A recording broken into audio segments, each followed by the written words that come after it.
Hello everyone, welcome back to my channel. ఈరోజు మన ఛానల్లో ఒక సరికొత్త బ్రేక్ఫాస్ట్ అండ్ స్నాక్ రెసిపీతో మీ ముందుకు వచ్చేసానండి. చాలా అంటే చాలా సింపుల్గా చేసుకోవచ్చు. కేవలం 10 నిమిషాలలో చేసుకోవచ్చు. అలాగే టేస్ట్ కూడా చాలా బాగుంటుంది. మీరైతే ఫుల్గా వీడియో చూసేయండి, ఎక్కడ స్కిప్ చేయకుండా. ఇక రెసిపీ అయితే స్టార్ట్ చేసుకుందాం. దీనికోసం అయితే స్టవ్ వెలిగించి ఒక పాన్ పెట్టేసుకోండి. అందులో 1 స్పూన్ వరకు ఆయిల్ వేసుకోండి. అలాగే ఇందులో ఒక 2 స్పూన్ల వరకు పచ్చిశనగపప్పు వేసుకోండి. ఫస్ట్ అయితే చట్నీని అనేది రెడీ చేసేసుకుందాం.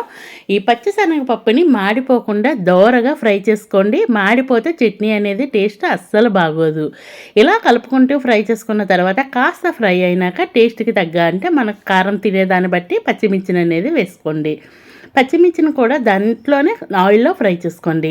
ఇలా ఫ్రై అయిన తర్వాత సన్నగా కోసుకున్న కొబ్బరి ముక్కలు వేసుకొని వాటిని కూడా కాస్తంత ఫ్రై చేసుకోండి ఇదే ఆయిల్లో. నెక్స్ట్ ఈ కొబ్బరి కూడా కాస్త ఫ్రై అయిన తర్వాత ఇందులో అయితే ఒక పావు స్పూన్ వరకు జీలకర్రను వేసుకోండి. డైజెషన్కి బాగుంటుంది, అలాగే టేస్ట్ కూడా చాలా బాగుంటుంది. ఈ జీలకర్రను కూడా దీంతో పాటు కాసేపు ఫ్రై చేసుకోండి. అలాగే ఇందులో కొన్ని వెల్లుల్లిపాయ రెబ్బలు కూడా వేసుకొని మొత్తం అన్నీ ఫ్రై అయినాక స్టవ్ అయితే ఆఫ్ చేసుకొని పక్కన పెట్టేయండి, కాస్త చల్లగా అయ్యేంత వరకు. అలాగే ఈలోపు అయితే మీకు వచ్చిన రిక్వెస్ట్ అండి, మన ఛానల్ ఇంతవరకు ఎవరైనా సబ్స్క్రైబ్ చేయకుండా చూస్తే ప్లీజ్ అండి సబ్స్క్రైబ్ చేయండి. వీడియో నచ్చితే లైక్ చేయండి, మీ ఫ్రెండ్స్ అండ్ ఫ్యామిలీ మెంబర్స్కి షేర్ చేయండి. ఇలా చల్లారిన తర్వాత ఒక మిక్సీ జార్ తీసుకొని అందులో వేసుకోండి. అందులోనే కొన్ని కరివేపాకు రెబ్బలు వేసుకోండి.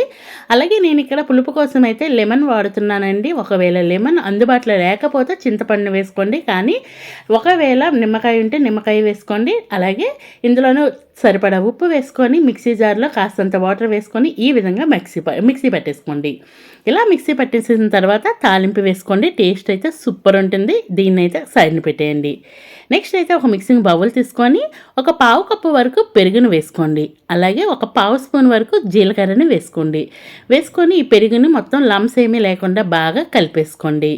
ఇలా జీలకర్ర పెరుగు మొత్తాన్ని లమ్స్ ఏమీ లేకుండా కలిపేసుకున్న తర్వాత 1 కప్పు వరకు గోధుమ పిండిని లేదా మైదా పిండిని వేసుకోండి.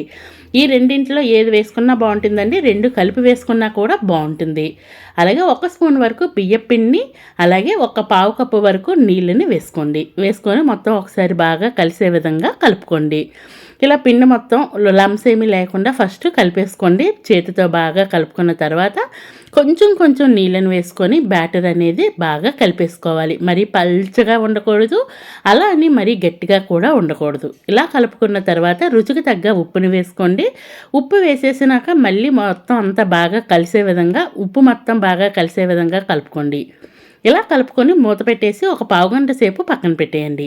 పావుగంట తర్వాత చూస్తే పిండి బాగా నాని ఉంటుందండి. ఇందులో సన్నగా కోసుకున్న అల్లం ముక్కల్ని, అలాగే సన్నగా కోసుకున్న ఉల్లిపాయ ముక్కల్ని వేసుకోండి.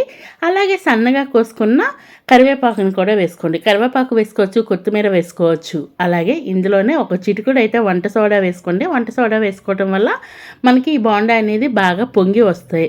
ఇలా వేసుకున్నాక ఇంగ్రీడియంట్స్ అన్నీ బాగా కలిసే విధంగా కలుపుకున్న తర్వాత ఒక స్పూన్ వరకు ఆయిల్ వేసుకోండి.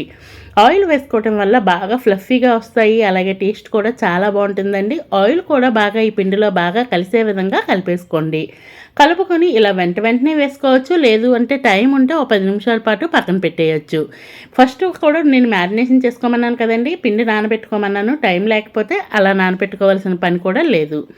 ఇలా పిండి అంతా కలుపుకున్న తర్వాత ఈలోపే నేను డీప్ ఫ్రైకి ఆయిల్ పెట్టేసుకున్నాను. ఆయిల్ వేడైనాక ఈ వేడి ఆయిల్ నేను వీడియోలో చూపించిన విధంగా కాస్త చిన్నగా వేసుకోండి. ఉబ్బి వస్తాయి, ఎందుకంటే మనము సోడా వేసుకున్నాం కదా, చాలా బాగా పొంగుతాయండి. లోన పిండిగా లేకుండా ఉండాలి అంటే ఈ ఆయిల్లో లో టు మీడియం ఫ్లేమ్ అడ్జస్ట్ చేసుకొని ఈ బోండాలు అనేది బాగా మనం అటు ఇటు తిప్పుతూ ఫ్రై చేసుకోవాలి.